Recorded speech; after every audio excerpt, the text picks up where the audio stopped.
Act 1, Scene 1. A hall in Duke Silenus's palace.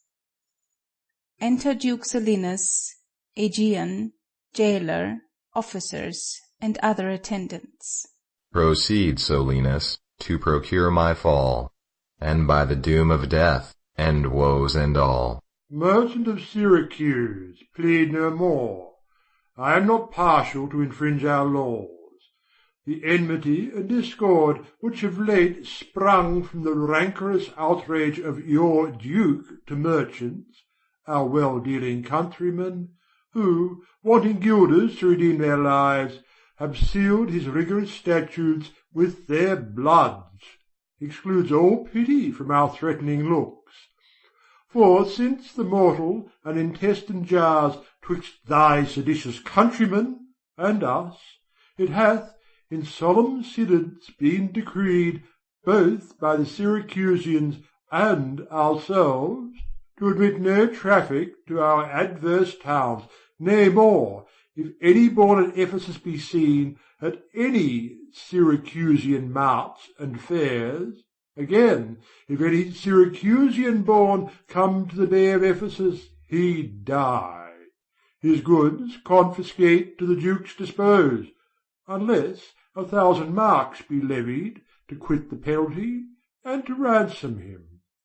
Thy substance, valued at the highest rate, cannot amount unto 100 marks. Therefore, by law, thou art condemned to die.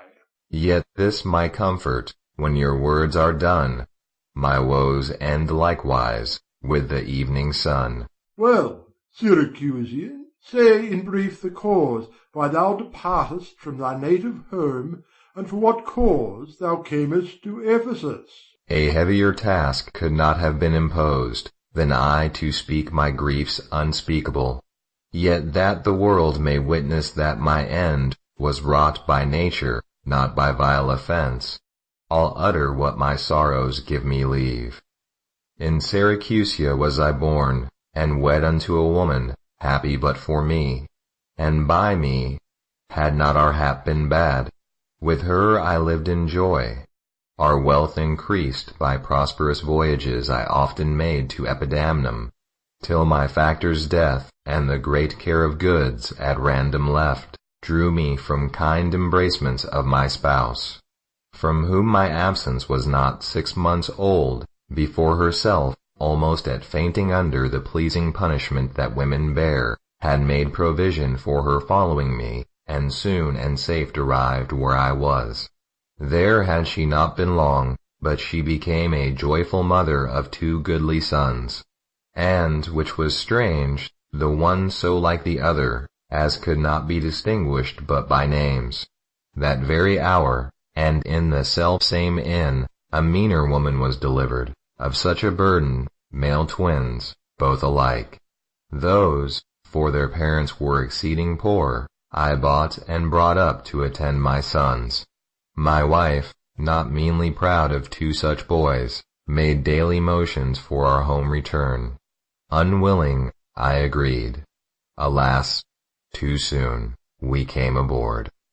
A league from Epidamnum had we sailed, before the always wind-obeying deep gave any tragic instance of our harm. But longer did we not retain much hope, or what obscured light the heavens did grant, did but convey unto our fearful minds a doubtful warrant of immediate death, which though myself would gladly have embraced, yet the incessant weepings of my wife, weeping before, or what she saw must come, and piteous plainings of the pretty babes, that mourned for fashion, ignorant what to fear, forced me to seek delays for them and me. And this it was, for other means was none. The sailors sought for safety by our boat, and left the ship, then sinking ripe, to us. My wife, more careful for the latter born, had fastened him unto a small spare mast, such as seafaring men provide for storms. To him one of the other twins was bound, whilst I had been like heedful of the other. The children thus disposed, my wife and I, fixing our eyes on whom our care was fixed, fastened ourselves at either end the mast, and floating straight, obedient to the stream, was carried towards Corinth, as we thought.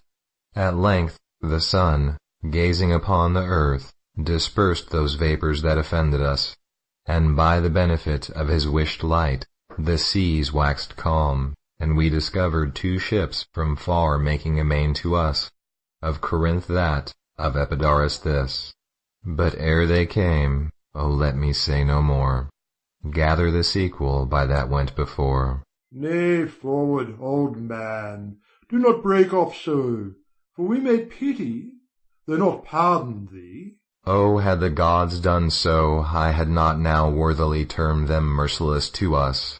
For ere the ships could meet by twice 5 leagues, we were encountered by a mighty rock, which being violently borne upon, our helpful ship was splitted in the midst, so that in this unjust divorce of us, fortune had left to both of us alike what to delight in, what to sorrow for. Her part, poor soul, seeming as burdened with lesser weight, but not with lesser woe, was carried with more speed before the wind, and in our sight they 3 were taken up by fishermen of Corinth, as we thought. At length another ship had seized on us, and, knowing whom it was their hap to save, gave healthful welcome to their shipwrecked guests, and would have reft the fishers of their prey, had not their bark been very slow of sail, and therefore homeward did they bend their course. Thus have you heard me severed from my bliss, that by misfortunes was my life prolonged, to tell sad stories of my own mishaps. And for the sake of them thou sorrowest for, do me the favour to dilate at full what hath befallen of them and thee till now. My youngest boy, and yet my eldest care, at 18 years became inquisitive after his brother, and importuned me, that his attendant, so his case was like reft of his brother, but retained his name, might bear him company in the quest of him, whom whilst I laboured of a love to see, I hazard the loss of whom I loved. 5 summers have I spent in the furthest Greece, roaming clean through the bounds of Asia, and coasting homeward came to Ephesus, hopeless to find, yet loath to leave unsought or that or any place that harbours men. But here must end the story of my life, and happy were I in my timely death, could all my travels warrant me they live. Hapless Aegeon, whom the fates have marked to bear the extremity of dire mishap. Now, trust me, were it not against our Lord, against my crown, my oath, my dignity, which princes would they not disannul, my soul would sue as advocate for thee. But though thou art adjudged to the death, and past sentence may not be recalled, but to our honour's great disparagement, yet I will favour thee in what I can. Therefore, merchant, I'll limit thee this day to seek thy life by beneficial help. Try all the friends thou hast in Ephesus. Beg thou, or borrow, to make up the sum, and live. If no, then thou art doomed to die. Jailer, take him to thy custody. I will, my lord. Hopeless and helpless doth Aegeon wend, but to procrastinate his lifeless end. Exeunt. Scene 2. The Mart. Enter Antipholus of Syracuse, Dromio of Syracuse, and first merchant. Therefore give out you are of Epidamnum, lest that your goods too soon be confiscate.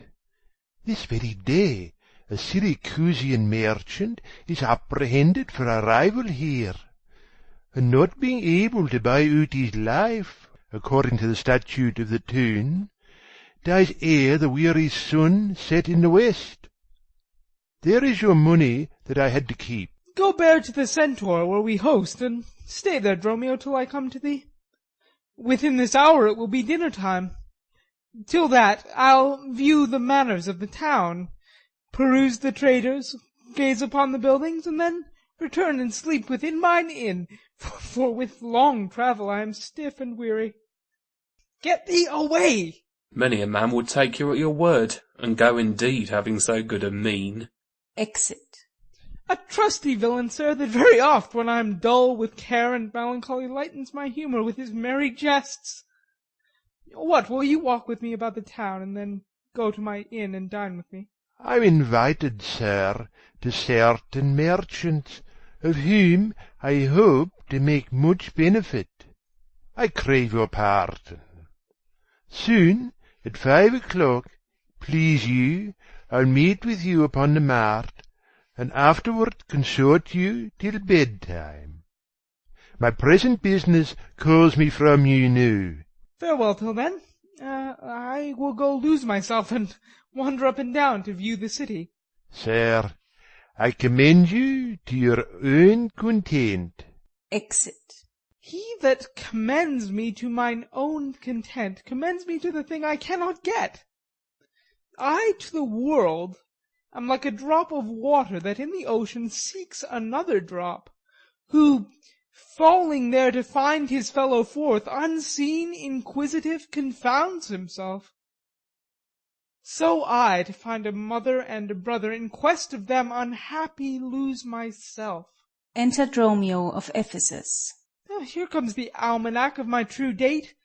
What now? How chance thou art returned so soon? Returned so soon? Rather approached too late. The capon burns, the pig falls from the spit.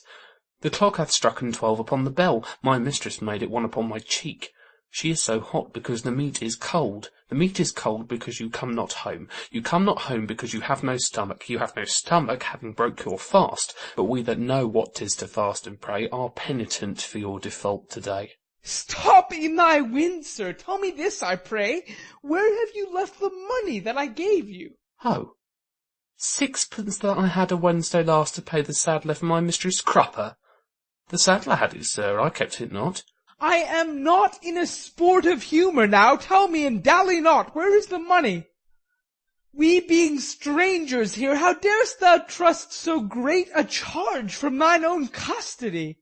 I pray you, sir, as you sit at dinner, I from my mistress come to you in post. If I return, I shall be post indeed, for she will score your fault upon my pate. Methinks your more like mine should be your clock, and strike you home without a messenger. Come, Dromio, come. These jests are out of season. Reserve them till a merrier hour than this. Where is the gold I gave in charge to thee? To me, sir?